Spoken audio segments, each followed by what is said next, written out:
قتادہ نے بیان کیا اور ان سے انس رضی اللہ عنہ نے کہ عرینہ کے کچھ لوگوں کو مدینہ کی آب و ہوا موافق نہیں آئی۔ رسول اللہ صلی اللہ علیہ وسلم نے انہیں اس کی اجازت دے دی کہ وہ زکوٰۃ کے اونٹوں میں جا کر ان کا دودھ اور پیشاب استعمال کریں، کیونکہ وہ ایسے مرض میں مبتلا تھے جس کی دوا یہی تھی۔ لیکن انہوں نے ان اونٹوں کے چرواہے کو مار ڈالا اور اونٹوں کو لے کر بھاگ نکلے۔ رسول اللہ صلی اللہ علیہ وسلم نے ان کے پیچھے آدمی دوڑائے، آخر وہ لوگ پکڑ کر لائے گئے۔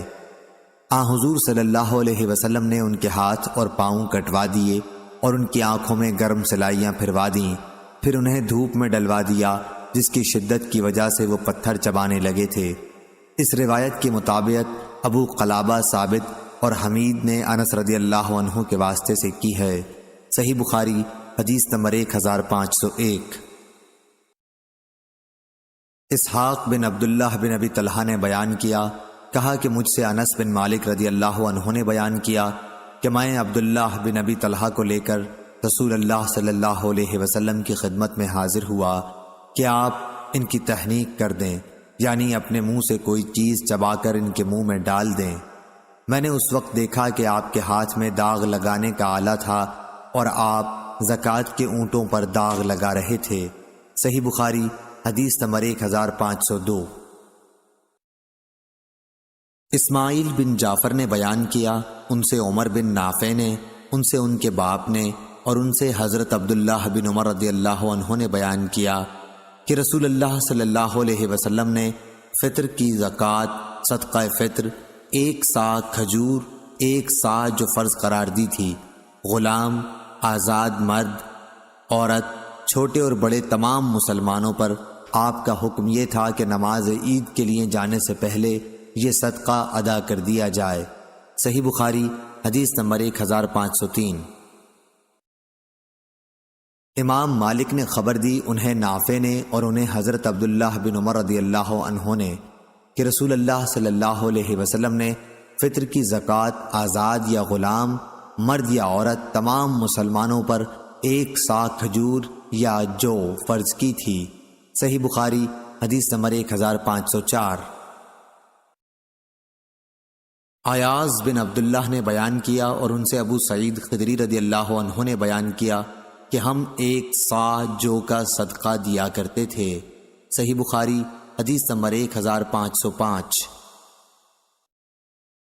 ایاز بن عبداللہ بن سعد بن ابی سرح عامری نے بیان کیا کہ انہوں نے حضرت ابو سعید خدری رضی اللہ عنہ سے سنا، آپ فرماتے تھے کہ ہم فطرہ کی زکوٰۃ 1 سا اناج یا گیہوں یا 1 سا جو یا 1 سا کھجور یا 1 سا پنیر یا 1 سا زبیب، خشک انگور یا انجیر نکالا کرتے تھے۔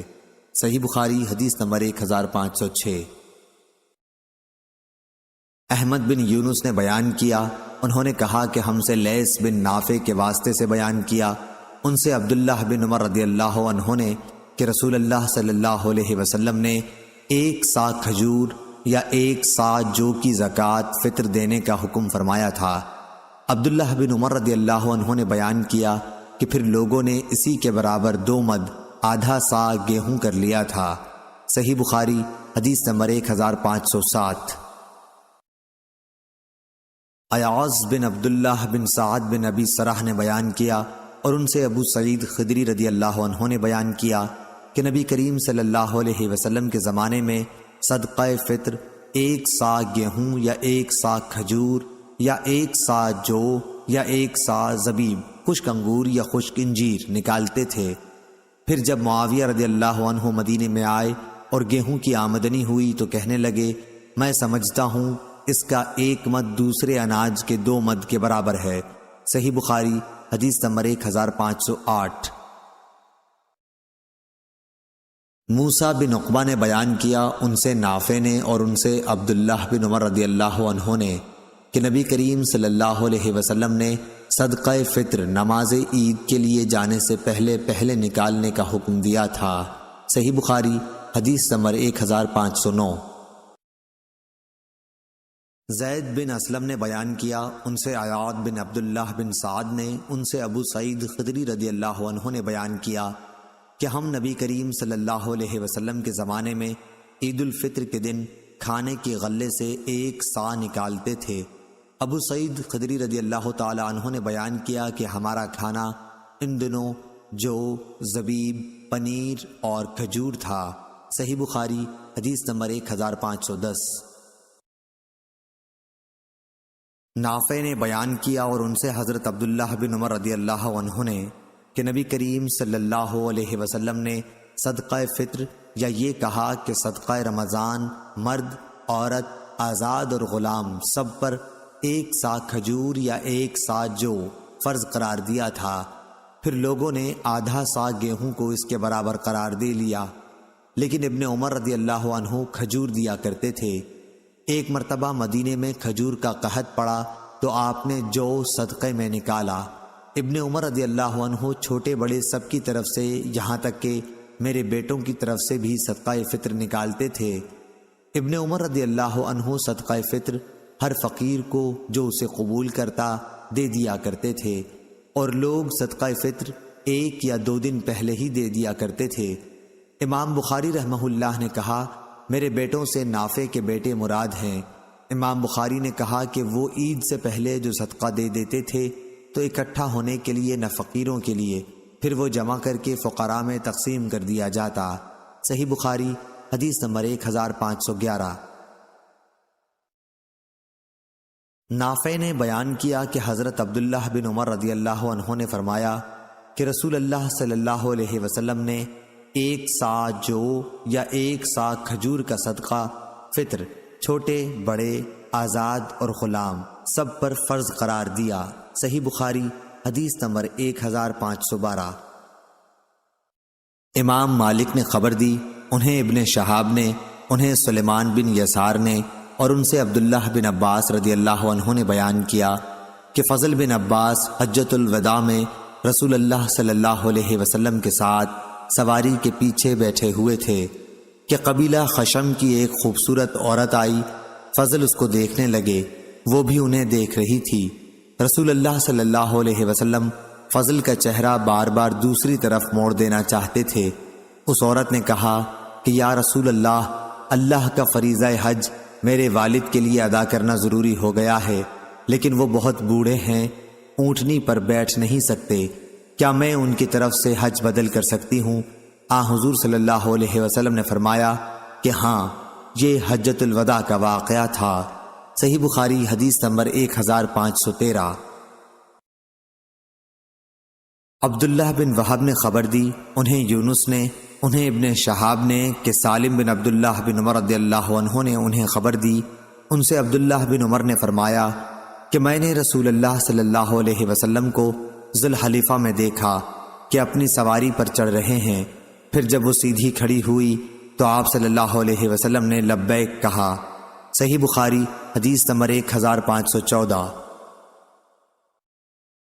امام اوزائی نے بیان کیا، انہوں نے عطا بن ابی رباح سے سنا، وہ جابر بن عبداللہ انصاری رضی اللہ عنہ سے بیان کرتے تھے کہ رسول اللہ صلی اللہ علیہ وسلم نے ذوالحلیفہ سے احرام باندھا۔ جب سواری آپ کو لے کر سیدھی کھڑی ہو گئی، ابراہیم بن موسیٰ کی یہ حدیث ابن عباس اور انس رضی اللہ عنہم سے بھی مروی ہے۔ صحیح بخاری حدیث نمبر 1515۔ اور ابان نے کہا، ہم سے مالک بن دینار نے بیان کیا، ان سے قاسم بن محمد نے اور ان سے عائشہ رضی اللہ عنہا نے کہ نبی کریم صلی اللہ علیہ وسلم نے ان کے ساتھ ان کے بھائی عبد الرحمن کو بھیجا اور انہوں نے عائشہ رضی اللہ عنہا کو تنعیم سے عمرہ کرایا اور پالان کی پچھلی لکڑی پر ان کو بٹھا لیا۔ حضرت عمر رضی اللہ عنہ نے فرمایا کہ حج کے لیے پالانے باندھو، کیونکہ یہ بھی ایک جہاد ہے۔ صحیح بخاری حدیث نمبر 1516۔ ثمامہ بن عبداللہ بن انس نے بیان کیا کہ حضرت انس رضی اللہ عنہ ایک پالان پر حج کے لیے تشریف لے گئے اور آپ بخیل نہیں تھے۔ آپ نے بیان کیا کہ نبی کریم صلی اللہ علیہ وسلم بھی پالان پر حج کے لیے تشریف لے گئے تھے، اسی پر آپ کا اسباب بھی لدا ہوا تھا۔ صحیح بخاری حدیث نمبر 1517۔ قاسم بن محمد نے بیان کیا اور ان سے عائشہ رضی اللہ عنہا نے کہ انہوں نے کہا یا رسول اللہ، آپ لوگوں نے تو عمرہ کر لیا لیکن میں نہ کر سکی، اس لیے حضور صلی اللہ علیہ وسلم نے فرمایا عبد الرحمن اپنی بہن کو لے جا اور انہیں تنعیم سے عمرہ کرا لا۔ چنانچہ انہوں نے عائشہ رضی اللہ عنہا کو اپنے اونٹ کے پیچھے بٹھایا اور عائشہ رضی اللہ عنہا نے عمرہ ادا کیا۔ صحیح بخاری حدیث نمبر 1518۔ سعید بن مسیب نے بیان کیا اور ان سے ابو ہریرہ رضی اللہ عنہ نے کہ نبی کریم صلی اللہ علیہ وسلم سے کسی نے پوچھا کہ کون سا کام بہتر ہے؟ آپ صلی اللہ علیہ وسلم نے فرمایا کہ اللہ اور اس کے رسول پر ایمان لانا۔ پوچھا گیا کہ پھر اس کے بعد؟ آپ نے فرمایا کہ اللہ کے راستے میں جہاد کرنا۔ پھر پوچھا گیا کہ پھر اس کے بعد؟ آپ صلی اللہ علیہ وسلم نے فرمایا کہ حج مبرور۔ صحیح بخاری حدیث نمبر 1519۔ حبیب بن ابی عمرہ نے خبر دی، انہیں عائشہ بنت طلحہ نے اور انہیں ام المومنین حضرت عائشہ صدیقہ رضی اللہ عنہا نے کہا کہ انہوں نے پوچھا یا رسول اللہ صلی اللہ علیہ وسلم، ہم دیکھتے ہیں کہ جہاد سب نیک کاموں سے بڑھ کر ہے، پھر ہم بھی کیوں نہ جہاد کریں؟ حضور صلی اللہ علیہ وسلم نے فرمایا کہ نہیں، بلکہ سب سے افضل جہاد حج ہے جو مبرور ہو۔ صحیح بخاری حدیث نمبر 1520۔ سیار ابو الحکم نے بیان کیا، کہا کہ میں نے ابو حزم سے سنا، انہوں نے بیان کیا میں نے ابو ہریرہ رضی اللہ عنہ سے سنا اور انہوں نے نبی کریم صلی اللہ علیہ وسلم سے سنا۔ آپ نے فرمایا جس شخص نے اللہ کے لیے اس شان کے ساتھ حج کیا کہ نہ کوئی فحش بات ہوئی اور نہ کوئی گناہ، تو وہ اس دن کی طرح واپس ہوگا جیسے اس کی ماں نے اسے جنا تھا۔ صحیح بخاری حدیث نمبر 1521۔ زید بن جبیر نے بیان کیا کہ وہ عبداللہ بن عمر رضی اللہ عنہ کی قیام گاہ پر حاضر ہوئے، وہاں قنات کے ساتھ شامیانہ لگا ہوا تھا۔ زید بن جبیر نے کہا کہ میں نے پوچھا کہ کس جگہ سے عمرے کا احرام باندھنا چاہیے؟ عبداللہ رضی اللہ عنہ نے جواب دیا کہ رسول اللہ صلی اللہ علیہ وسلم نے نجد والوں کے لیے قرن، مدینہ والوں کے لیے ذوالحلیفہ اور شام والوں کے لیے جحفہ مقرر کیا ہے۔ صحیح بخاری حدیث نمبر 1522۔ اکرمہ نے بیان کیا اور ان سے حضرت عبداللہ بن عباس رضی اللہ عنہ نے بیان کیا کہ یمن کے لوگ راستے کا خرچ ساتھ لائے بغیر حج کے لیے آ جاتے تھے، کہتے تو یہ تھے کہ ہم توکل کرتے ہیں، لیکن جب مکہ آتے تو لوگوں سے مانگنے لگتے۔ اس پر اللہ تعالیٰ نے یہ آیت نازل فرمائی اور توشہ لے لیا کرو کہ سب سے بہتر توشہ تو تقوی ہی ہے۔ اس کو ابن عینہ نے عمروں سے بواسطہ اکرمہ مرسلن نقل کیا ہے۔ صحیح بخاری حدیث نمبر 1523۔ موسیٰ بن اسماعیل نے بیان کیا، کہا کہ ہم سے وہیب نے بیان کیا، کہا کہ ہم سے عبداللہ بن طاؤس نے بیان کیا، ان سے ان کے باپ نے اور ان سے ابن عباس رضی اللہ عنہ نے کہ نبی کریم صلی اللہ علیہ وسلم نے مدینہ والوں کے احرام کے لیے ذوالحلیفہ، شام والوں کے لیے جحفہ، نجد والوں کے لیے قرن، منازل، یمن والوں کے لیے یلملم متعین کیا۔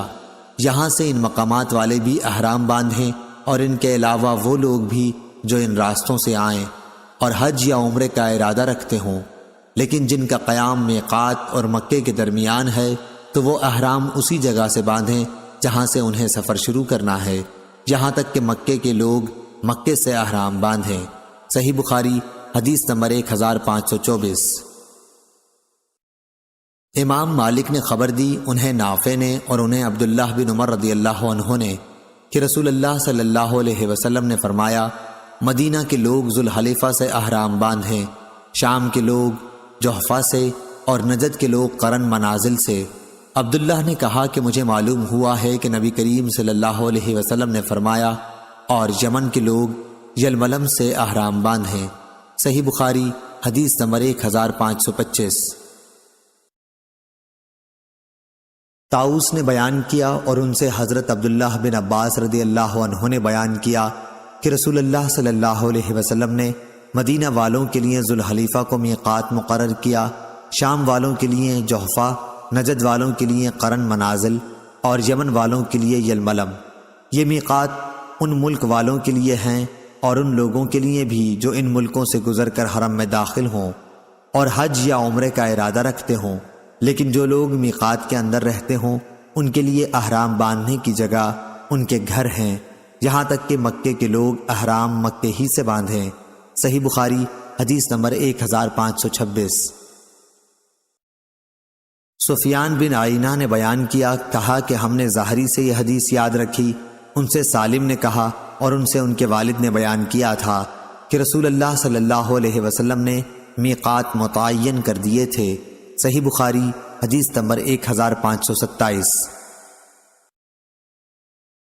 دوسری سند، اور امام بخاری نے کہا کہ مجھ سے احمد نے بیان کیا، کہا کہ ہم سے عبداللہ بن وہب نے بیان کیا، کہا کہ مجھے یونس نے خبر دی، انہیں ابن شہاب نے، انہیں سالم بن عبداللہ نے اور ان سے ان کے والد نے بیان کیا کہ میں نے رسول کریم صلی اللہ علیہ وسلم سے سنا، آپ نے فرمایا تھا کہ مدینہ والوں کے لیے احرام باندھنے کی جگہ ذوالحلیفہ اور شام والوں کے لیے مہیعہ یعنی جحفہ اور نجد والوں کے لیے قرن منازل۔ عبداللہ بن عمر رضی اللہ عنہ نے کہا کہ لوگ کہتے تھے کہ نبی کریم صلی اللہ علیہ وسلم نے فرمایا کہ یمن والے احرام یلملم سے باندھیں، لیکن میں نے اسے آپ سے نہیں سنا۔ صحیح بخاری حدیث نمبر 1528۔ حماد بن زید نے بیان کیا، انہوں نے کہا کہ ہم سے عمرو بن دینار نے، ان سے طاؤس نے اور ان سے ابن عباس رضی اللہ عنہ نے کہ نبی کریم صلی اللہ علیہ وسلم نے مدینہ والوں کے لیے ذوالحلیفہ میقات ٹھہرایا اور شام والوں کے لیے جحفہ، یمن والوں کے لیے یلملم اور نجد والوں کے لیے قرن منازل۔ یہ ان ملکوں کے لوگوں کے لیے ہیں اور دوسرے ان تمام لوگوں کے لیے بھی جو ان ملکوں سے گزریں اور حج اور عمرے کا ارادہ رکھتے ہوں، لیکن جو لوگ میقات کے اندر رہتے ہوں تو وہ اپنے شہروں سے احرام باندھیں تاکہ مکے کے لوگ مکے ہی سے احرام باندھیں۔ صحیح بخاری حدیث نمبر 1529۔ عبداللہ بن طاؤس نے بیان کیا، ان سے ان کے باپ نے اور ان سے ابن عباس رضی اللہ عنہ نے کہ نبی کریم صلی اللہ علیہ وسلم نے مدینہ والوں کے لیے ذوالحلیفہ مقرر کیا، شام والوں کے لیے جحفہ، نجد والوں کے لیے قرن منازل اور یمن والوں کے لیے یلملم۔ یہ ان ملکوں کے باشندوں کے لیے میقات ہیں اور تمام ان دوسرے مسلمانوں کے لیے بھی جو ان ملکوں سے گزر کر آئیں اور حج اور عمرے کا ارادہ رکھتے ہوں، لیکن جو لوگ میقات کے اندر رہتے ہیں تو وہ احرام وہیں سے باندھیں جہاں سے سفر شروع کریں تاکہ مکے کے لوگ احرام مکے ہی سے باندھیں۔ صحیح بخاری حدیث نمبر 1530۔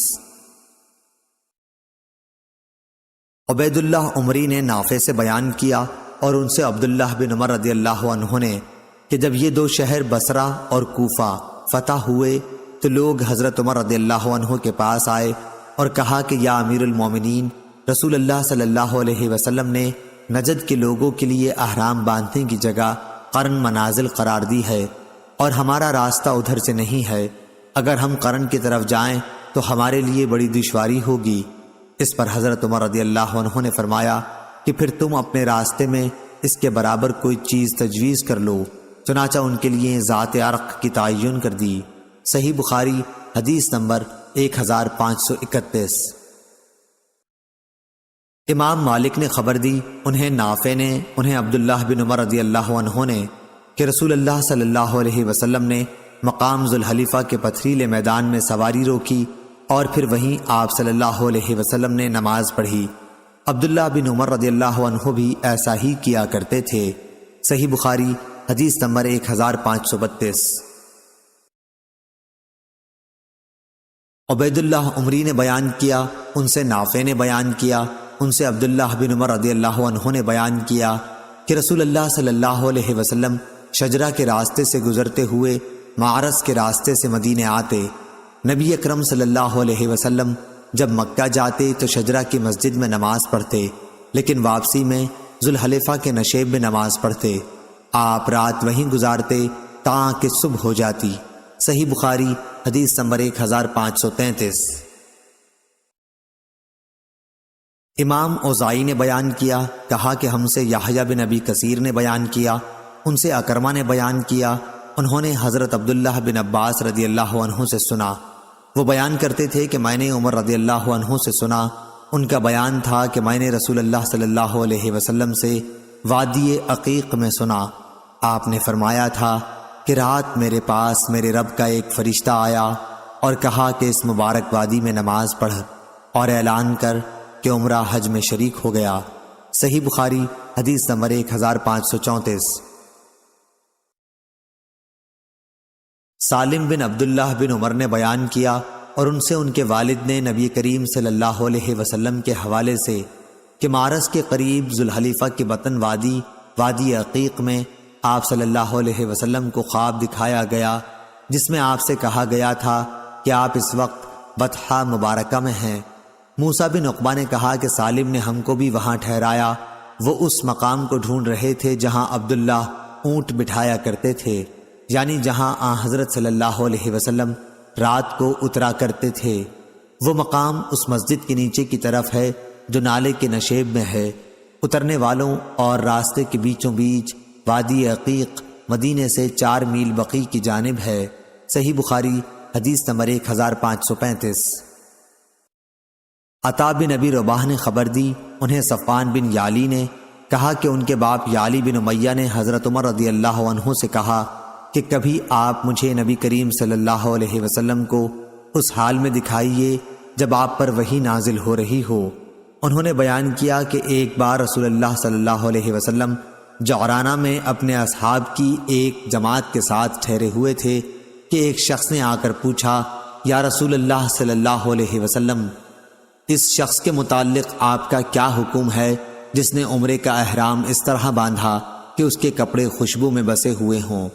نبی کریم صلی اللہ علیہ وسلم اس پر تھوڑی دیر کے لیے چپ ہو گئے، پھر آپ پر وحی نازل ہوئی تو حضرت عمر رضی اللہ عنہ نے یعلی رضی اللہ عنہ کو اشارہ کیا۔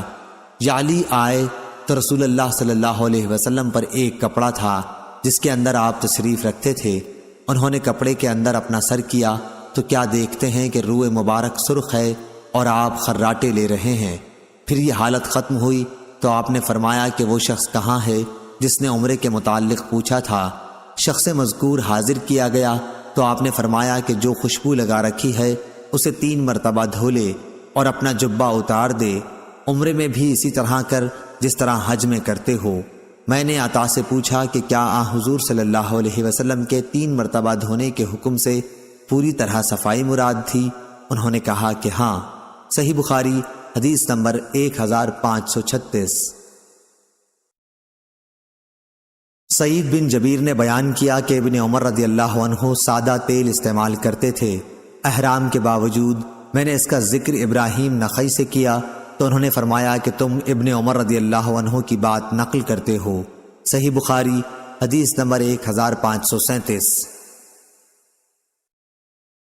اسود نے بیان کیا اور ان سے ام المومنین حضرت عائشہ صدیقہ رضی اللہ عنہا نے بیان کیا، رسول اللہ صلی اللہ علیہ وسلم محرم ہیں اور گویا میں آپ کی مانگ میں خوشبو کی چمک دیکھ رہی ہوں۔ صحیح بخاری حدیث نمبر 1538۔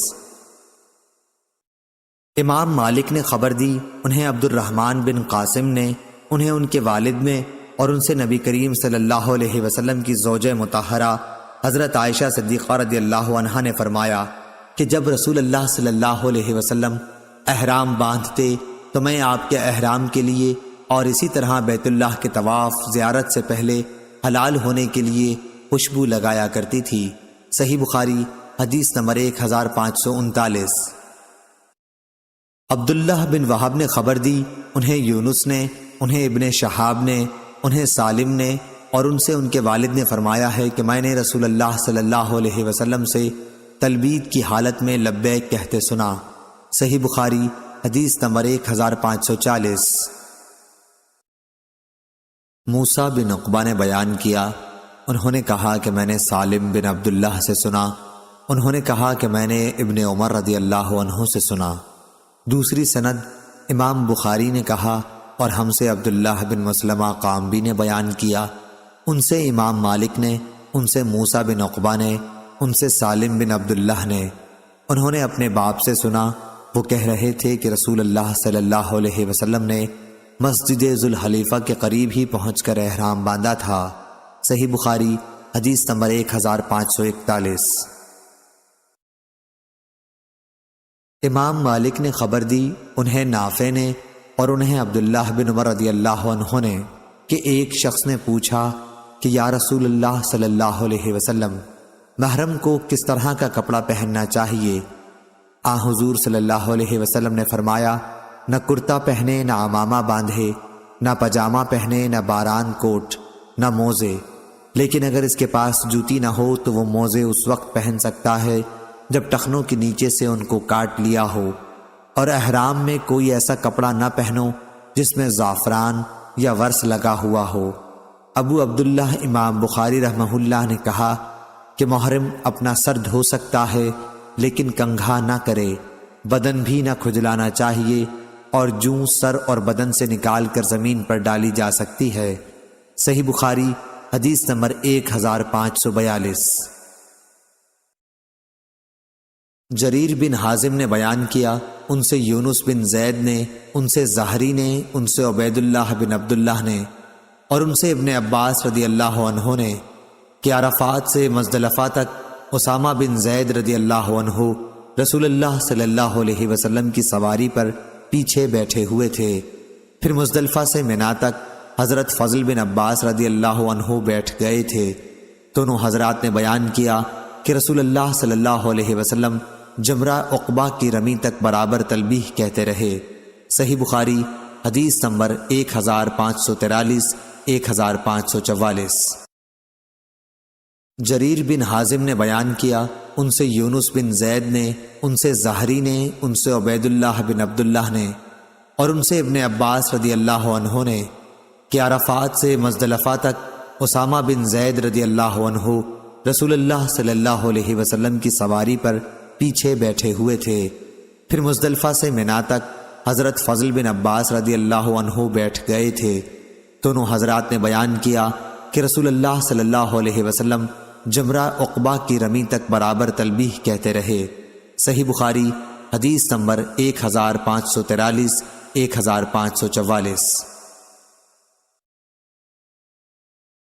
قریب نے خبر دی اور ان سے عبداللہ بن عباس رضی اللہ عنہ نے بیان کیا کہ حجۃ الوداع میں ظہر اور عصر کے درمیان ہفتے کے دن نبی کریم صلی اللہ علیہ وسلم کنگھا کرنے اور تیل لگانے اور ازار اور ردا پہننے کے بعد اپنے صحابہ رضی اللہ عنہم کے ساتھ مدینے سے نکلے۔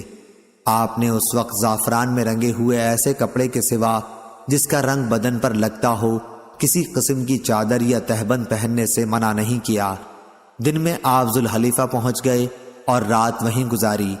آپ سوار ہوئے اور بیدا سے آپ نے اور آپ کے ساتھیوں نے لبیک کہا اور احرام باندھا اور اپنے اونٹوں کو ہار پہنایا۔ ذی قعدہ کے مہینے میں اب 5 دن رہ گئے تھے۔ پھر آپ جب مکہ پہنچے تو ذی الحجہ کے 4 دن گزر چکے تھے۔ آپ نے بیت اللہ کا طواف کیا اور صفا اور مروہ کی سعی کی۔ آپ ابھی حلال نہیں ہوئے کیونکہ قربانی کے جانور آپ کے ساتھ تھے اور آپ نے ان کی گردن میں ہار ڈال دیا تھا۔ آپ حجون پہاڑ کے نزدیک مکے کے بالائی حصے میں اترے۔ حج کا احرام اب بھی باقی تھا۔ بیت اللہ کے طواف کے بعد پھر آپ وہاں اس وقت تک تشریف نہیں لے گئے جب تک میدان عرفات سے واپس نہ ہو لیے۔ آپ نے اپنے ساتھیوں کو حکم دیا تھا کہ وہ بیت اللہ کا طواف کریں اور صفا و مروہ کے درمیان سعی کریں، پھر اپنے سروں کے بال ترشوا کر حلال ہو جائیں۔ یہ فرمان ان لوگوں کے لیے تھا جن کے ساتھ قربانی کے جانور نہیں تھے۔ اگر کسی کے ساتھ اس کی بیوی تھی تو وہ اس سے ہم بستر ہو سکتا تھا۔ اس طرح خوشبودار اور سلے ہوئے کپڑے کا استعمال بھی اس کے لیے جائز تھا۔ صحیح بخاری حدیث نمبر 1545۔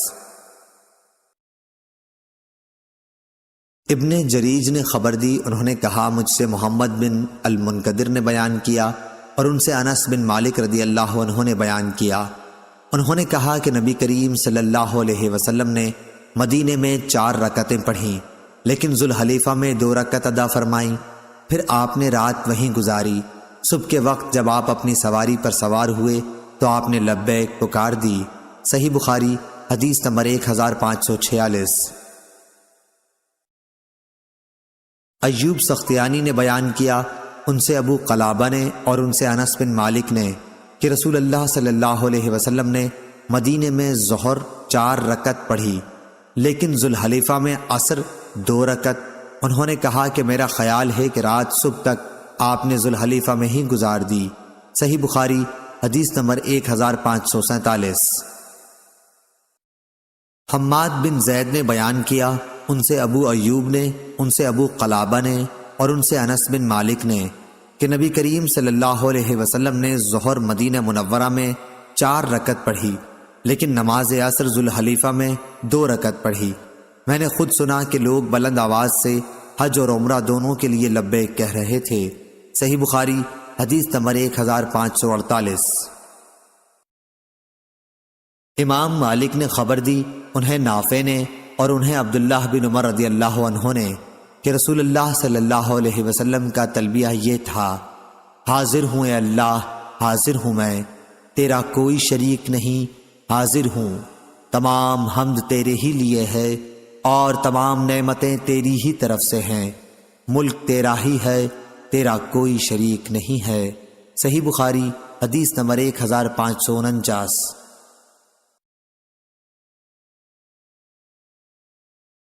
سفیان ثوری نے اعمش سے بیان کیا ان سے عمارہ نے، ان سے ابو عطیہ نے اور ان سے عائشہ رضی اللہ عنہا نے کہ میں جانتی ہوں کہ کس طرح نبی کریم صلی اللہ علیہ وسلم تلبیہ کہتے تھے۔ آپ تلبیہ یوں کہتے تھے: لبیک اللہم لبیک لا شریک لک لبیک ان الحمد والنعمت لک۔ ترجمہ گزر چکا ہے۔ اس کی مطابقت سفیان ثوری کی طرح ابو معاویہ نے اعمش سے بھی کی ہے۔ صحیح بخاری حدیث نمبر 1550۔ ایوب سختیانی نے بیان کیا ان سے ابو قلابہ نے اور ان سے انس نے کہ رسول اللہ صلی اللہ علیہ وسلم نے مدینے میں، ہم بھی آپ کے ساتھ تھے، ظہر کی 4 رکعت پڑھی اور ذوالحلیفہ میں عصر کی نماز 2 رکعت۔ آپ رات کو وہیں رہے۔ صبح ہوئی تو مقام بیدا سے سواری پر بیٹھتے ہوئے اللہ تعالیٰ کی حمد، اس کی تسبیح اور تکبیر کہی، پھر حج اور عمرے کے لیے ایک ساتھ احرام باندھا اور لوگوں نے بھی آپ کے ساتھ دونوں کا ایک ساتھ احرام باندھا، یعنی قرآن کیا۔ جب ہم مکہ آئے تو آپ کے حکم سے جن لوگوں نے حج تمتع کا احرام باندھا تھا ان سب نے احرام کھول دیا۔ پھر 8ویں تاریخ میں سب نے حج کا احرام باندھا۔ انہوں نے کہا کہ نبی کریم صلی اللہ علیہ وسلم نے اپنے ہاتھ سے کھڑے ہو کر بہت سے اونٹ نہر کیے۔ حضور اکرم صلی اللہ علیہ وسلم نے عید الاضحیٰ کے دن مدینہ میں 2 چت کبرے سینگوں والے مینڈھے ذبح کیے تھے۔ ابو عبداللہ امام بخاری نے کہا کہ بعض لوگ اس حدیث کو یوں روایت کرتے ہیں ایوب سے، انہوں نے ایک شخص سے، انہوں نے انس سے۔ صحیح بخاری حدیث نمبر 1551۔ صالح بن کیسان نے خبر دی انہیں نافع نے اور ان سے ابن عمر رضی اللہ عنہ نے کہ جب رسول اللہ صلی اللہ علیہ وسلم کو لے کر آپ کی سواری پوری طرح کھڑی ہو گئی تو آپ نے اس وقت لبیک پکارا۔ صحیح بخاری حدیث نمبر 1552۔ ایوب سختیانی نے نافع سے بیان کیا، انہوں نے کہا کہ عبداللہ بن عمر رضی اللہ عنہ جب ذوالحلیفہ میں صبح کی نماز پڑھ چکے تو اپنی اونٹنی پر پالان لگانے کا حکم فرمایا۔ سواری لائی گئی تو آپ اس پر سوار ہوئے اور جب وہ آپ کو لے کر کھڑی ہو گئی تو آپ کھڑے ہو کر قبلہ رو ہو گئے اور پھر لبیک کہنا شروع کیا تاکہ حرم میں داخل ہو گئے۔ وہاں پہنچ کر آپ نے لبیک کہنا بند کر دیا، پھر ذی طوا میں تشریف لا کر رات وہیں گزارتے، صبح ہوتی تو نماز پڑھتے اور غسل کرتے، پھر مکے میں داخل ہوتے۔ آپ یقین کے ساتھ یہ جانتے تھے کہ رسول اللہ صلی اللہ علیہ وسلم نے بھی اسی طرح کیا تھا۔ عبد الوارث کی طرح اس حدیث کو اسماعیل نے بھی ایوب سے روایت کیا، اس میں غسل کا ذکر ہے۔ صحیح بخاری حدیث نمبر 1553۔ نافع نے بیان کیا کہ حضرت عبداللہ بن عمر رضی اللہ عنہ جب مکے جانے کا ارادہ کرتے تھے پہلے خوشبو کے بغیر تیل استعمال کرتے، اس کے بعد مسجد ذوالحلیفہ میں تشریف لاتے، یہاں صبح کی نماز پڑھتے، پھر سوار ہوتے۔ جب اونٹنی آپ کو لے کر پوری طرح کھڑی ہو جاتی تو احرام باندھتے، پھر فرماتے کہ میں نے رسول اللہ صلی اللہ علیہ وسلم کو اسی طرح کرتے دیکھا تھا۔ صحیح بخاری حدیث نمبر 1554۔ مجاہد نے بیان کیا، کہا کہ ہم عبداللہ بن عباس رضی اللہ عنہ کی خدمت میں حاضر تھے۔ لوگوں نے دجال کا ذکر کیا کہ حضور صلی اللہ علیہ وسلم نے فرمایا ہے کہ اس کی دونوں آنکھوں کے درمیان کافر لکھا ہوا ہوگا۔ تو ابن عباس رضی اللہ عنہ نے فرمایا کہ میں نے تو یہ نہیں سنا، ہاں آپ نے یہ فرمایا تھا کہ گویا میں موسیٰ علیہ السلام کو دیکھ رہا ہوں کہ جب آپ نالے میں اترے تو لبیک کہہ رہے ہیں۔ صحیح بخاری حدیث نمبر 1555۔ امام مالک نے ابن شہاب سے خبر دی، انہیں عروہ بن زبیر نے ان سے نبی کریم کی زوجہ مطہرہ حضرت عائشہ رضی اللہ عنہا نے بیان کیا کہ ہم حجۃ الوداع میں نبی کریم صلی اللہ علیہ وسلم کے ساتھ روانہ ہوئے۔ پہلے ہم نے عمرے کا احرام باندھا، لیکن نبی کریم صلی اللہ علیہ وسلم نے فرمایا کہ جس کے ساتھ قربانی ہو تو اسے عمرے کے ساتھ حج کا بھی احرام باندھ لینا چاہیے۔ ایسا شخص درمیان میں حلال نہیں ہو سکتا، بلکہ حج اور عمرہ دونوں سے ایک ساتھ حلال ہوگا۔ میں بھی مکہ آئی تھی، اس وقت میں حائضہ ہو گئی، اس لیے نہ بیت اللہ کا طواف کر سکی اور نہ صفا اور مروہ کی سعی۔ میں نے اس کے متعلق نبی کریم صلی اللہ علیہ وسلم سے شکوہ کیا تو آپ نے فرمایا کہ اپنا سر کھول ڈال، کنگھا کر اور عمرہ چھوڑ کر حج کا احرام باندھ لے۔ چنانچہ میں نے ایسا ہی کیا۔ پھر جب ہم حج سے فارغ ہو گئے تو رسول اللہ صلی اللہ علیہ وسلم نے مجھے میرے بھائی عبد الرحمن بن ابی بکر کے ساتھ تنعیم بھیجا۔ میں نے وہاں سے عمرے کا احرام باندھا اور عمرہ ادا کیا۔ حضور صلی اللہ علیہ وسلم نے فرمایا کہ یہ تمہارے اس عمرے کے بدلے میں ہے جسے تم نے چھوڑ دیا تھا۔ حضرت عائشہ رضی اللہ عنہا نے بیان کیا کہ لوگوں نے حجۃ الوداع میں صرف عمرے کا احرام باندھا تھا، وہ بیت اللہ کا طواف، صفا اور مروہ کی سعی کر کے حلال ہو گئے۔ پھر منا سے واپس ہونے پر دوسرا طواف یعنی طواف الزیارہ کیا، لیکن جن لوگوں نے حج اور عمرے کا ایک ساتھ احرام باندھا تھا انہوں نے صرف ایک ہی طواف کیا یعنی طواف الزیارہ کیا۔ صحیح بخاری حدیث نمبر 1556۔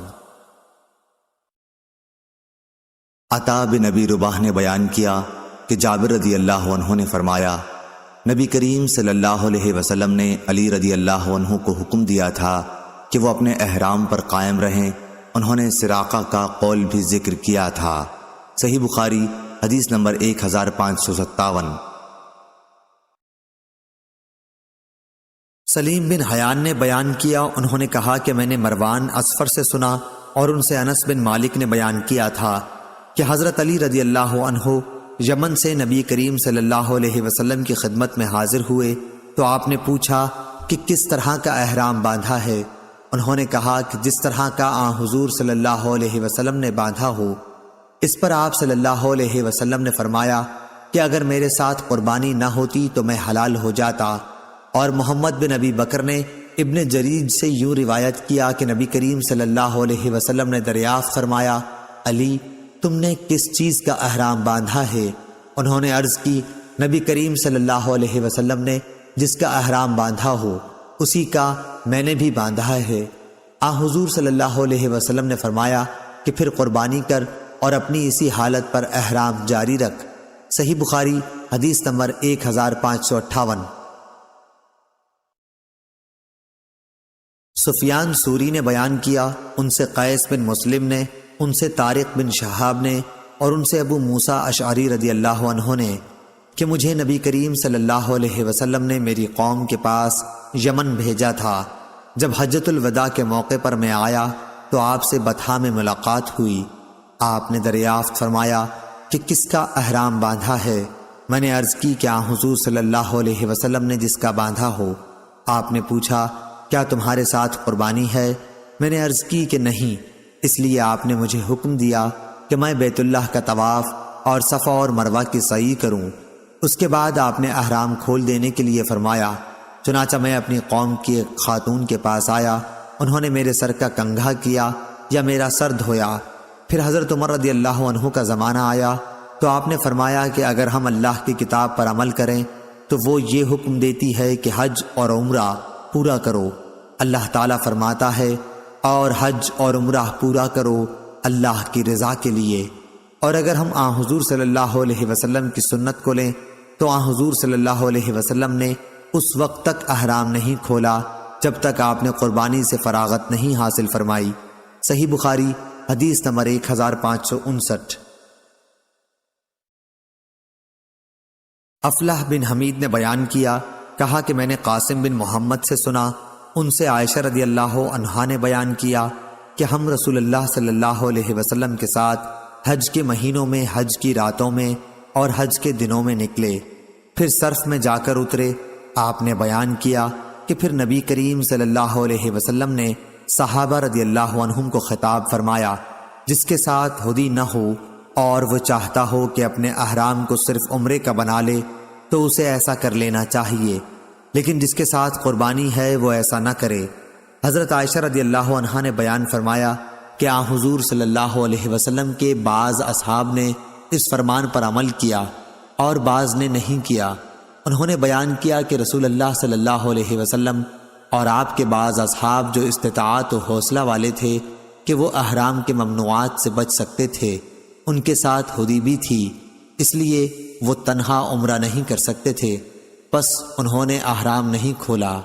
عائشہ رضی اللہ عنہا نے بیان کیا کہ رسول اللہ صلی اللہ علیہ وسلم میرے پاس تشریف لائے تو میں رو رہی تھی۔ آپ نے پوچھا، اے بھولی بھالی عورت، تو رو کیوں رہی ہے؟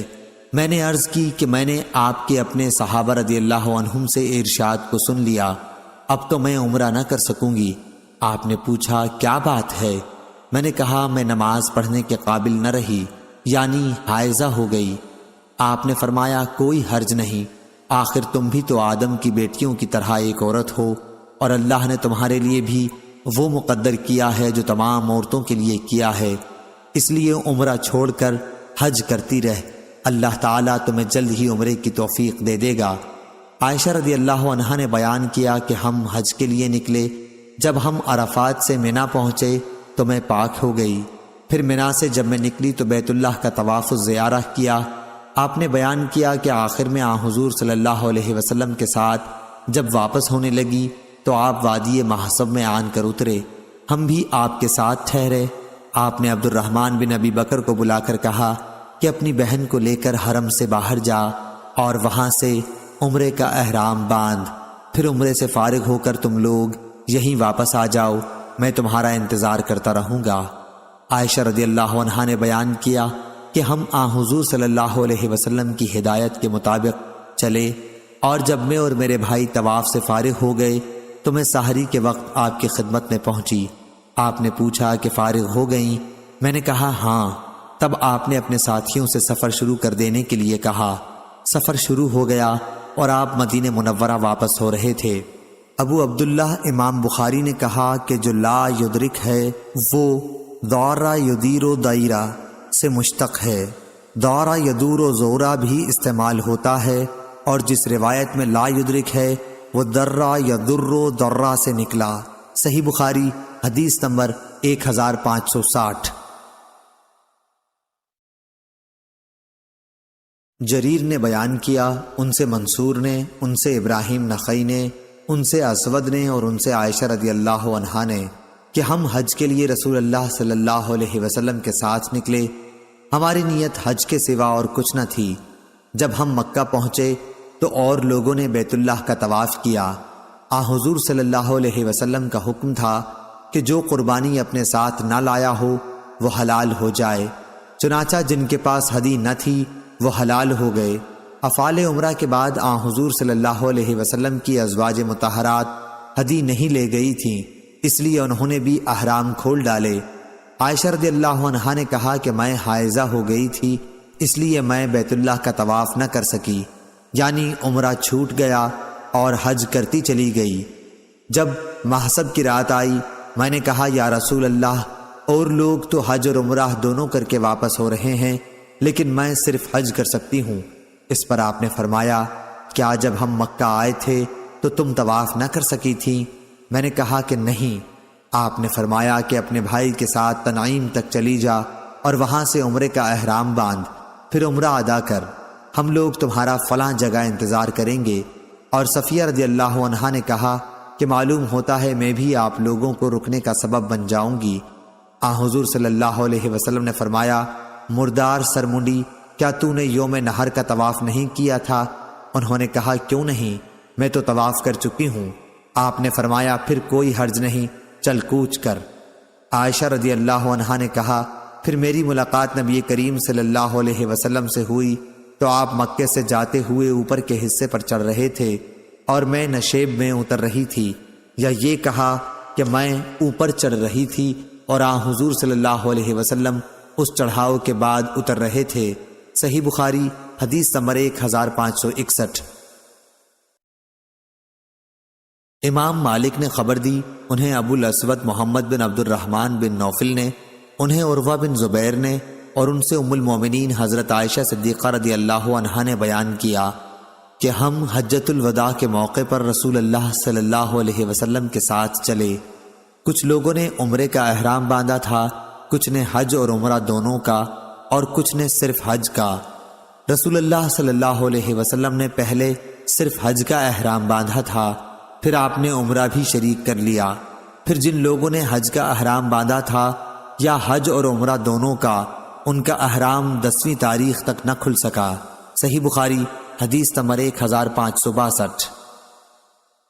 شعبہ نے بیان کیا، ان سے حکم نے، ان سے علی بن حسین حضرت زین العابدین نے، اور ان سے مروان بن حکم نے بیان کیا کہ حضرت عثمان اور علی رضی اللہ عنہ کو میں نے دیکھا ہے۔ عثمان رضی اللہ عنہ حج اور عمرے کو ایک ساتھ ادا کرنے سے روکتے تھے، لیکن حضرت علی رضی اللہ عنہ نے اس کے باوجود دونوں کا ایک ساتھ احرام باندھا اور کہا، لبیک بعمرہ و حجہ۔ آپ نے فرمایا کہ میں کسی ایک شخص کی بات پر رسول اللہ صلی اللہ علیہ وسلم کی حدیث کو نہیں چھوڑ سکتا۔ صحیح بخاری حدیث نمبر 1563۔ عبداللہ بن طاؤس نے بیان کیا، ان سے ان کے باپ نے اور ان سے ابن عباس رضی اللہ عنہ نے، کہ عرب سمجھتے تھے کہ حج کے دنوں میں عمرہ کرنا روئے زمین پر سب سے بڑا گناہ ہے۔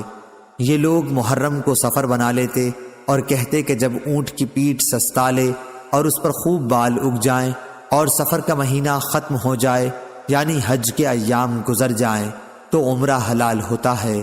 پھر جب نبی کریم صلی اللہ علیہ وسلم اپنے صحابہ رضی اللہ عنہم کے ساتھ چوتھی کی صبح کو احرام باندھے ہوئے آئے تو آپ نے انہیں حکم دیا کہ اپنے حج کو عمرہ بنا لیں۔ یہ حکم عرب کے پرانے رواج کی بنا پر عام صحابہ رضی اللہ عنہم پر بڑا بھاری گزرا۔ انہوں نے پوچھا، یا رسول اللہ، عمرہ کر کے ہمارے لیے کیا چیز حلال ہو گئی؟ آپ نے فرمایا کہ تمام چیزیں حلال ہو جائیں گی۔ صحیح بخاری حدیث نمبر 1564۔ محمد بن جعفر غندر نے بیان کیا، کہا کہ ہم سے شعبہ نے بیان کیا، ان سے قیس بن مسلم نے، ان سے طارق بن شہاب نے، اور ان سے ابو موسیٰ اشعری رضی اللہ عنہ نے، کہ میں نبی کریم صلی اللہ علیہ وسلم کی خدمت میں حجۃ الوداع کے موقع پر یمن سے حاضر ہوا تو آپ نے مجھ کو عمرے کے بعد احرام کھول دینے کا حکم دیا۔ صحیح بخاری حدیث نمبر 1565۔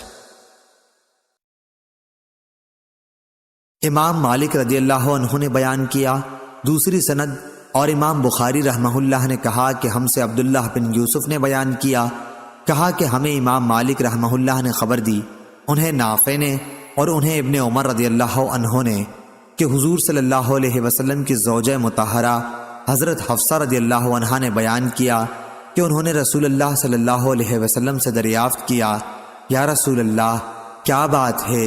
اور لوگ تو عمرہ کر کے حلال ہو گئے لیکن آپ حلال نہیں ہوئے۔ حضور صلی اللہ علیہ وسلم نے فرمایا کہ میں نے اپنے سر کی تلبید، بالوں کو جمانے کے لیے ایک لیسدار چیز کا استعمال کرنا کی ہے، اور اپنے ساتھ ہدی قربانی کا جانور لایا ہوں، اس لیے میں قربانی سے پہلے احرام نہیں کھول سکتا۔ صحیح بخاری حدیث نمبر 1566۔ ابو جمرہ نصر بن عمران الزبعی نے بیان کیا، انہوں نے کہا کہ میں نے حج اور عمرے کا ایک ساتھ احرام باندھا تو کچھ لوگوں نے مجھے منع کیا، اس لیے میں نے ابن عباس رضی اللہ عنہ سے اس کے متعلق دریافت کیا۔ آپ نے تمتع کرنے کے لیے کہا۔ پھر میں نے ایک شخص کو دیکھا کہ مجھ سے کہہ رہا ہے حج بھی مبرور ہوا اور عمرہ بھی قبول ہوا۔ میں نے یہ خواب ابن عباس رضی اللہ عنہ کو سنایا تو آپ نے فرمایا کہ یہ نبی کریم صلی اللہ علیہ وسلم کی سنت ہے۔ پھر آپ نے فرمایا کہ میرے یہاں قیام کر، میں اپنے پاس سے تمہارے لیے کچھ مقرر کر کے دیا کروں گا۔ شعبہ نے بیان کیا کہ میں نے ابو جمرہ سے پوچھا کہ ابن عباس رضی اللہ عنہ نے یہ کیوں کیا تھا، یعنی مال کس بات پر دینے کے لیے کہا؟ انہوں نے بیان کیا کہ اس خواب کی وجہ سے جو میں نے دیکھا تھا۔ صحیح بخاری حدیث نمبر 1567۔ ابو شہاب نے کہا کہ میں تمتع کی نیت سے عمرے کا احرام باندھ کے یوم ترویہ سے 3 دن پہلے مکہ پہنچا۔ اس پر مکہ کے کچھ لوگوں نے کہا اب تمہارا حج مکی ہوگا۔ میں عطا بن ابی رباح کی خدمت میں حاضر ہوا یہی پوچھنے کے لیے۔ انہوں نے فرمایا کہ مجھ سے جابر بن عبداللہ رضی اللہ عنہ نے بیان کیا کہ انہوں نے رسول اللہ صلی اللہ علیہ وسلم کے ساتھ وہ حج کیا تھا جس میں آپ صلی اللہ علیہ وسلم اپنے ساتھ قربانی کے اونٹ لائے تھے، یعنی حجۃ الوداع۔ صحابہ رضی اللہ عنہم نے صرف مفرد حج کا احرام باندھا، لیکن حضور صلی اللہ علیہ وسلم نے ان سے فرمایا کہ عمرے کا احرام باندھ لو اور بیت اللہ کے طواف اور صفا و مروہ کی سعی کے بعد اپنے احرام کھول ڈالو اور بال ترشوا لو۔ یوم ترویہ تک برابر اسی طرح حلال رہو، پھر یوم ترویہ میں مکے سے حج کا احرام باندھو، اور اس طرح اپنے حج مفرد کو جس کی تم نے پہلے نیت کی تھی اب اسے تمتع بنا لو۔ صحابہ رضی اللہ عنہم نے عرض کی کہ ہم اسے تمتع کیسے بنا سکتے ہیں، ہم تو حج کا احرام باندھ چکے ہیں۔ اس پر حضور صلی اللہ علیہ وسلم نے فرمایا کہ جس طرح میں کہہ رہا ہوں ویسا ہی کرو۔ اگر میرے ساتھ ہدی نہ ہوتی تو خود میں بھی اسی طرح کرتا جس طرح تم سے کہہ رہا ہوں، لیکن میں کیا کروں، اب میرے لیے کوئی چیز اس وقت تک حلال نہیں ہو سکتی جب تک میرے قربانی کے جانوروں کی قربانی نہ ہو جائے۔ چنانچہ صحابہ رضی اللہ عنہم نے آپ کے حکم کی تعمیل کی۔ ابو عبداللہ امام بخاری رحمہ اللہ نے کہا ابو شہاب کی اس حدیث کے سوا اور کوئی مرفوع حدیث مروی نہیں ہے۔ صحیح بخاری حدیث نمبر 1568۔ حجاج بن محمد اور نے بیان کیا، ان سے شعبہ نے، ان سے عمرو بن مرہ نے، ان سے سعید بن مسیب نے کہ جب حضرت عثمان اور حضرت علی رضی اللہ عنہ عصفان آئے تو ان میں باہم تمتع کے سلسلے میں اختلاف ہوا، تو حضرت علی رضی اللہ عنہ نے فرمایا کہ جس کو رسول اللہ صلی اللہ علیہ وسلم نے کیا ہے اس سے آپ کیوں روک رہے ہیں؟ اس پر عثمان رضی اللہ عنہ نے فرمایا کہ مجھے اپنے حال پر رہنے دو۔ یہ دیکھ کر علی نے حج اور عمرہ دونوں کا احرام ایک ساتھ باندھا۔ صحیح بخاری حدیث نمبر 1569۔ حماد بن زید نے بیان کیا، ان سے ایوب سختیانی نے کہا کہ میں نے مجاہد سے سنا، انہوں نے کہا کہ ہم سے جابر بن عبداللہ رضی اللہ عنہ نے بیان کیا، انہوں نے کہا کہ جب ہم رسول اللہ صلی اللہ علیہ وسلم کے ساتھ آئے تو ہم نے حج کی لبیک پکاری، پھر رسول اللہ صلی اللہ علیہ وسلم نے ہمیں حکم دیا تو ہم نے اسے عمرہ بنا لیا۔ صحیح بخاری حدیث نمبر 1570۔ حمام بن یحییٰ نے قتادہ سے بیان کیا، کہا کہ مجھ سے مطرف نے عمران بن حسین سے بیان کیا، انہوں نے کہا کہ رسول اللہ صلی اللہ علیہ وسلم کے زمانے میں ہم نے تمتع کیا تھا اور خود قرآن میں تمتع کا حکم نازل ہوا تھا، اب ایک شخص نے اپنی رائے سے جو چاہا کہہ دیا۔ صحیح بخاری حدیث نمبر 1571۔ عثمان بن غیاث نے بیان کیا، ان سے اکرمہ نے، ان سے ابن عباس رضی اللہ عنہ نے۔ ابن عباس رضی اللہ عنہ سے حج میں تمتع کے متعلق پوچھا گیا، آپ نے فرمایا کہ حجۃ الوداع کے موقع پر مہاجرین، انصار، نبی کریم صلی اللہ علیہ وسلم کے ازواج اور ہم سب نے احرام باندھا تھا۔ جب ہم مکہ گئے تو رسول اللہ صلی اللہ علیہ وسلم نے فرمایا کہ اپنے احرام کو حج اور عمرہ دونوں کے لیے کر لو، لیکن جو لوگ قربانی کا جانور اپنے ساتھ لائے ہیں وہ عمرہ کرنے کے بعد حلال نہیں ہوں گے۔ چنانچہ ہم نے بیت اللہ کا طواف اور صفا و مروہ کی سعی کر لی تو اپنا احرام کھول ڈالا، اور ہم اپنی بیویوں کے پاس گئے اور سلے ہوئے کپڑے پہنے۔ آپ نے فرمایا تھا کہ جس کے ساتھ قربانی کا جانور ہے وہ اس وقت تک حلال نہیں ہو سکتا جب تک ہدی اپنی جگہ نہ پہنچ لے۔ یعنی قربانی نہ ہو لے۔ ہمیں جنہوں نے ہدی ساتھ نہیں لی تھی، آپ صلی اللہ علیہ وسلم نے 8ویں تاریخ کی شام کو حکم دیا کہ ہم حج کا احرام باندھ لیں۔ پھر جب ہم مناسک حج سے فارغ ہو گئے تو ہم نے آ کر بیت اللہ کا طواف اور صفا مروہ کی سعی کی۔ پھر ہمارا حج پورا ہو گیا اور اب قربانی ہم پر لازم ہوئی، جیسا کہ اللہ تعالیٰ کا ارشاد ہے، جسے قربانی کا جانور میسر ہو تو وہ قربانی کرے، اور اگر کسی کو قربانی کی طاقت نہ ہو تو 3 روزے حج میں اور 7 دن گھر واپس ہونے پر رکھے۔ قربانی میں بکری بھی کافی ہے، تو لوگوں نے حج اور عمرہ دونوں عبادتیں ایک ہی سال میں ایک ساتھ ادا کیں، کیونکہ اللہ تعالیٰ نے خود اپنی کتاب میں یہ حکم نازل کیا تھا، اور رسول اللہ صلی اللہ علیہ وسلم نے اس پر خود عمل کر کے تمام لوگوں کے لیے جائز قرار دیا تھا۔ البتہ مکے کے باشندوں کا اس سے استثناء ہے، کیونکہ اللہ تعالیٰ کا فرمان ہے، یہ حکم ان لوگوں کے لیے ہے جن کے گھر والے مسجد الحرام کے پاس رہنے والے نہ ہوں۔ اور حج کے جن مہینوں کا قرآن میں ذکر ہے وہ شوال، ذوالقعدہ اور ذی الحجہ ہیں۔ ان مہینوں میں جو کوئی بھی تمتع کرے وہ یا قربانی دے یا اگر مقدور نہ ہو تو روزے رکھے۔ اور رفث کا معانی جمع یا فحش باتیں اور فسوق، گناہ اور جدال، لوگوں سے جھگڑنا۔ صحیح بخاری حدیث نمبر 1572۔ ایوب سختیانی نے خبر دی، انہیں نافع نے، انہوں نے بیان کیا کہ جب عبداللہ بن عمر رضی اللہ عنہ حرم کی سرحد کے قریب پہنچتے تو تلبیہ کہنا بند کر دیتے، رات ذی طوا میں گزارتے، صبح کی نماز وہیں پڑھتے اور غسل کرتے، پھر مکے میں داخل ہوتے۔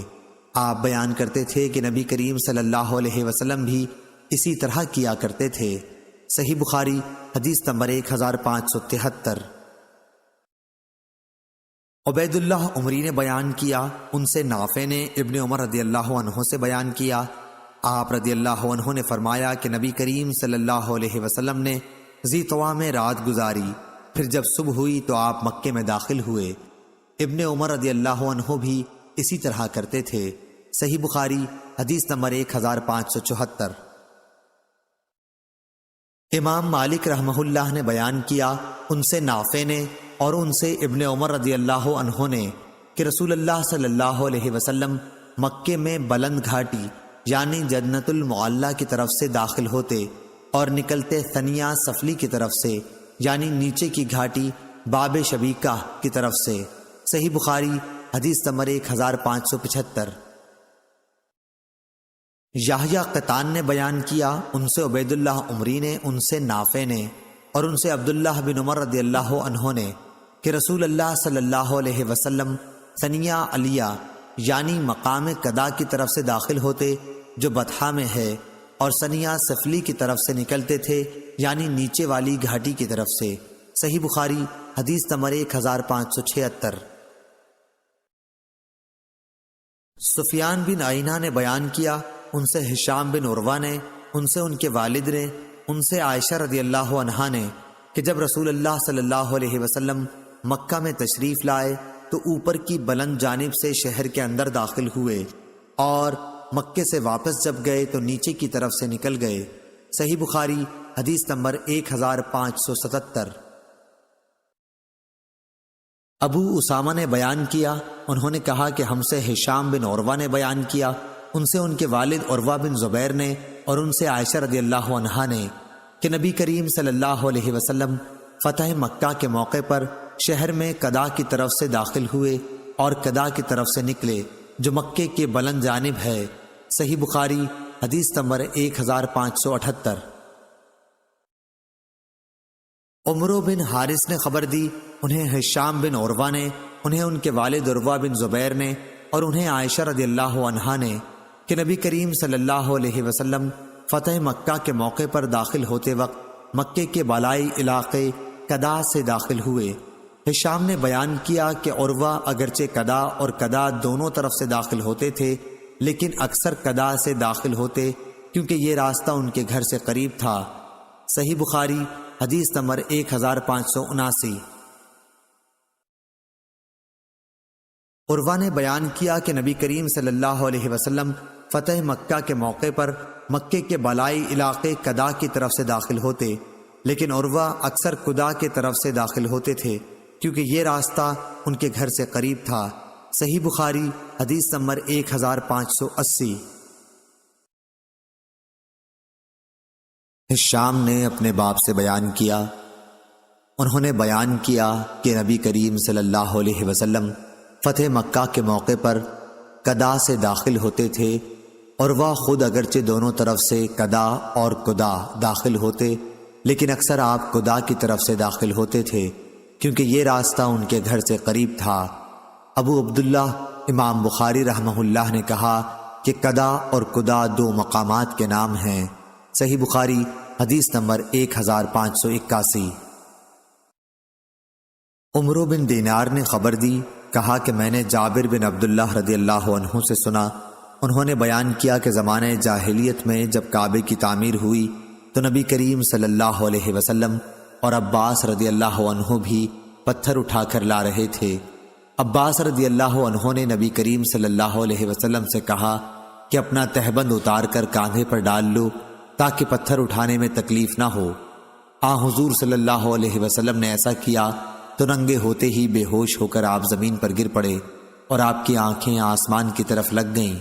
آپ کہنے لگے میرا تہبند دے دو، پھر آپ صلی اللہ علیہ وسلم نے اسے مضبوط باندھ لیا۔ صحیح بخاری حدیث نمبر 1582۔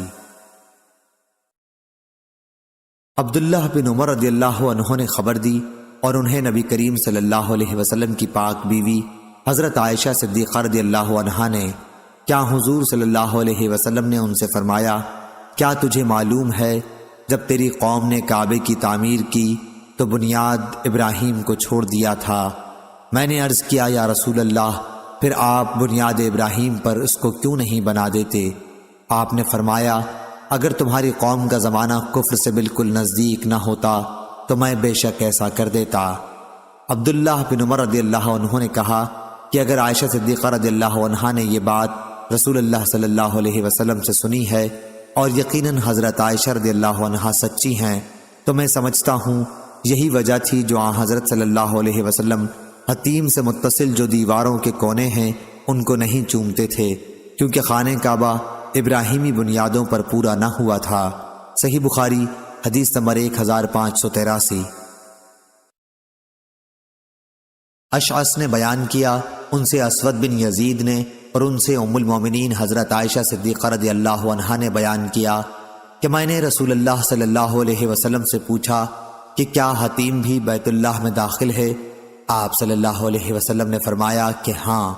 پھر میں نے پوچھا کہ پھر لوگوں نے اسے کعبے میں کیوں نہیں شامل کیا؟ آپ صلی اللہ علیہ وسلم نے جواب دیا کہ تمہاری قوم کے پاس خرچ کی کمی پڑ گئی تھی۔ پھر میں نے پوچھا کہ یہ دروازہ کیوں اونچا بنایا؟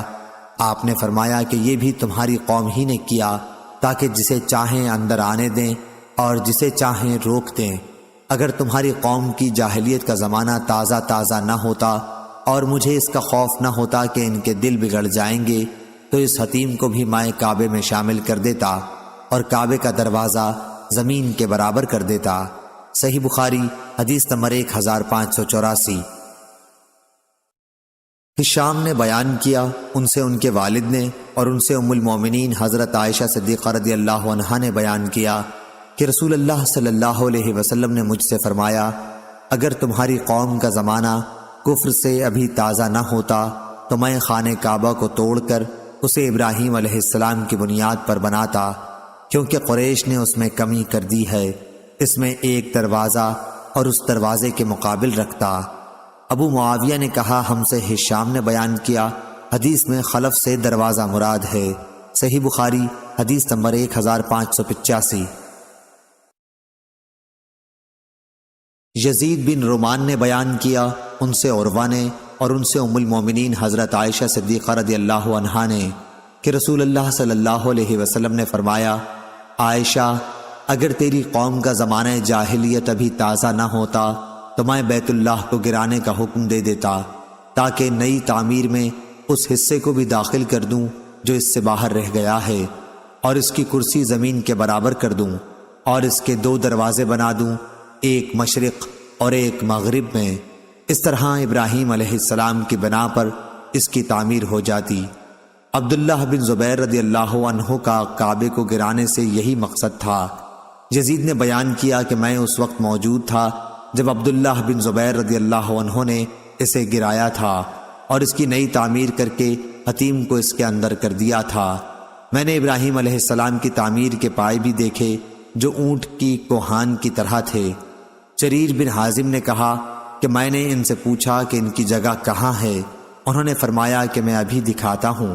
چنانچہ میں ان کے ساتھ حتیم میں گیا اور آپ نے ایک جگہ کی طرف اشارہ کر کے کہا کہ یہ وہ جگہ ہے۔ جریر نے کہا کہ میں نے اندازہ لگایا کہ وہ جگہ حتیم میں سے 6 ہاتھ ہوگی یا ایسی ہی کچھ۔ صحیح بخاری حدیث نمبر 1586۔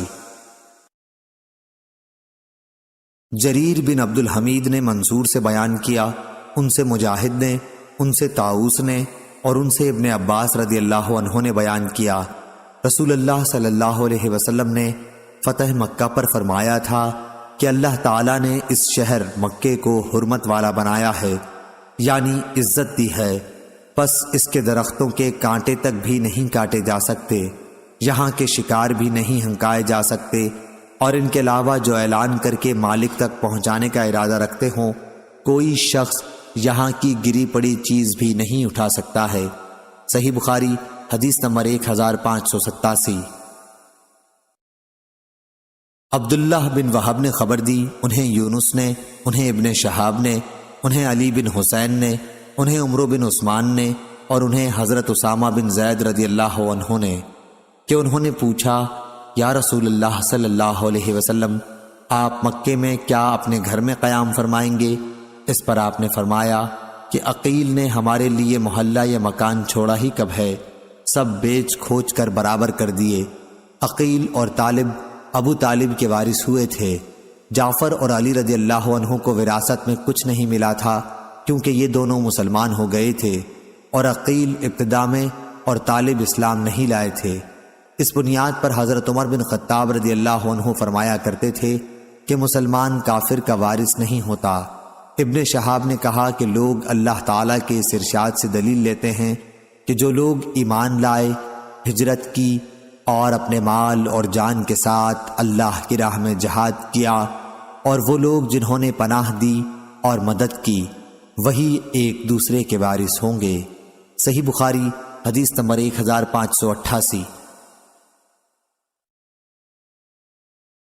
ظاہری نے کہا کہ مجھ سے ابو سلمہ نے بیان کیا، ان سے ابو ہریرہ رضی اللہ عنہ نے بیان کیا کہ رسول اللہ صلی اللہ علیہ وسلم نے جب منا سے لوٹتے ہوئے حجۃ الوداع کے موقع پر مکے آنے کا ارادہ کیا تو فرمایا کہ کل انشاءاللہ ہمارا قیام اسی خیف بنی کنانہ یعنی محصب میں ہوگا جہاں قریش نے کفر پر اڑے رہنے کی قسم کھائی تھی۔ صحیح بخاری حدیث نمبر 1589۔ ابو سلمہ نے بیان کیا اور ان سے ابو ہریرہ رضی اللہ عنہ نے بیان کیا کہ 11ویں کی صبح کو جب حضور صلی اللہ علیہ وسلم منا میں تھے تو یہ فرمایا تھا کہ کل ہم خیف بنی کنانہ میں قیام کریں گے جہاں قریش نے کفر کی حمایت کی قسم کھائی تھی۔ آپ کی مراد محصب سے تھی کیونکہ یہیں قریش اور کنانہ نے بنو ہاشم اور بنو عبد المطلب یا راوی نے بنو المطلب کہا کے خلاف حلف اٹھایا تھا کہ جب تک وہ نبی کریم صلی اللہ علیہ وسلم کو ان کے حوالے نہ کر دیں ان کے ہاں بیاہ شادی نہ کریں گے اور نہ ان سے خرید و فروخت کریں گے۔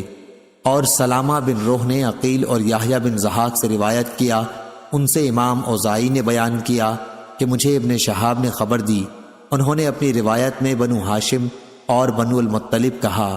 ابو عبداللہ امام بخاری نے کہا کہ بنو المطلب زیادہ صحیح ہے۔ صحیح بخاری حدیث نمبر 1590۔ زیادہ بن سعد نے بیان کیا، ان سے ظاہری نے بیان کیا، ان سے سعید بن مسیب نے بیان کیا اور ان سے ابو ہریرہ رضی اللہ عنہ نے کہ نبی کریم صلی اللہ علیہ وسلم نے فرمایا کہ کعبے کو 2 پتلی پنڈلیوں والا ایک حقیر حبشی تباہ کر دے گا۔ صحیح بخاری حدیث نمبر 1591۔ لیث نے بیان کیا، ان سے عقیل نے، ان سے ابن شہاب نے، ان سے عروہ نے اور ان سے عائشہ رضی اللہ عنہا نے بیان کیا۔ دوسری سند امام بخاری رحمہ اللہ نے کہا اور مجھ سے محمد بن مقاتل نے بیان کیا، انہوں نے کہا کہ مجھے عبداللہ بن مبارک نے خبر دی، انہوں نے کہا کہ ہمیں محمد بن ابی حفصہ نے خبر دی، انہیں زہری نے، انہیں عروہ نے، اور ان سے ام المومنین حضرت عائشہ صدیقہ رضی اللہ عنہا نے بیان فرمایا کہ رمضان کے روزے فرض ہونے سے پہلے مسلمان عاشورہ کا روزہ رکھتے تھے۔ عاشورہ ہی کے دن جاہلیت میں کعبے پر غلاف چڑھایا جاتا تھا۔ پھر جب اللہ تعالیٰ نے رمضان فرض کر دیا تو رسول اللہ صلی اللہ علیہ وسلم نے لوگوں سے فرمایا کہ اب جس کا جی چاہے عاشورہ کا روزہ رکھے، جس کا جی چاہے چھوڑ دے۔ صحیح بخاری حدیث نمبر 1592۔ ابراہیم بن طہمان نے بیان کیا، ان سے حجاج بن حجاج اسلمی نے، ان سے قتادہ نے، ان سے عبداللہ بن ابی عتبہ نے، اور ان سے ابو سعید خدری رضی اللہ عنہ نے، اور ان سے نبی کریم صلی اللہ علیہ وسلم نے فرمایا بیت اللہ کا حج اور عمرہ یاجوج اور ماجوج کے نکلنے کے بعد بھی ہوتا رہے گا۔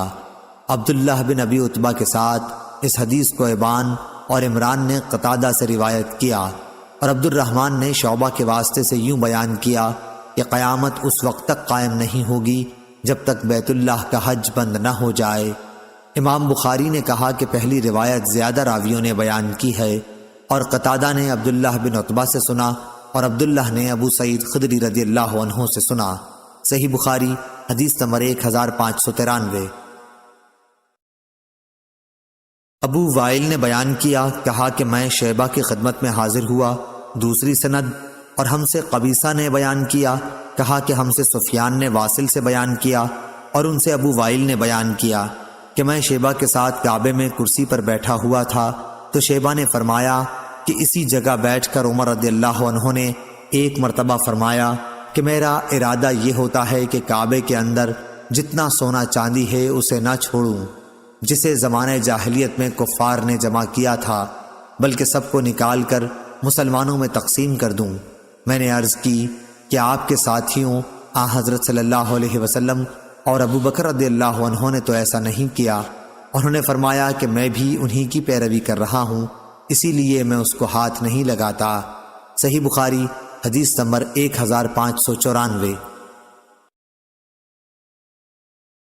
ابن ابی ملیکہ نے بیان کیا، ان سے عبداللہ بن عباس رضی اللہ عنہ نے، اور ان سے نبی کریم صلی اللہ علیہ وسلم نے فرمایا گویا میری نظروں کے سامنے وہ پتلی ٹانگوں والا سیاہ آدمی ہے جو خانہ کعبہ کے ایک ایک پتھر کو اکھاڑ پھینکے گا۔ صحیح بخاری حدیث نمبر 1595۔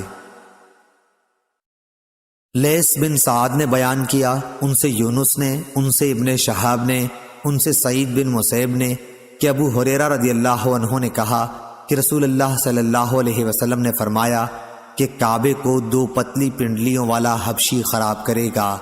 صحیح بخاری حدیث نمبر 1596۔ سفیان سوری نے خبر دی، انہیں عامش نے، انہیں ابراہیم نے، انہیں عابس نے، انہیں ربیعہ نے کہ حضرت عمر رضی اللہ عنہ حجر اسود کے پاس آئے اور اسے بوسہ دیا اور فرمایا میں خوب جانتا ہوں کہ تو صرف ایک پتھر ہے، نہ کسی کو نقصان پہنچا سکتا ہے نہ نفع۔ اگر رسول اللہ صلی اللہ علیہ وسلم کو تجھے بوسہ دیتے ہوئے میں نہ دیکھتا تو میں بھی کبھی تجھے بوسہ نہ دیتا۔ صحیح بخاری حدیث نمبر 1597۔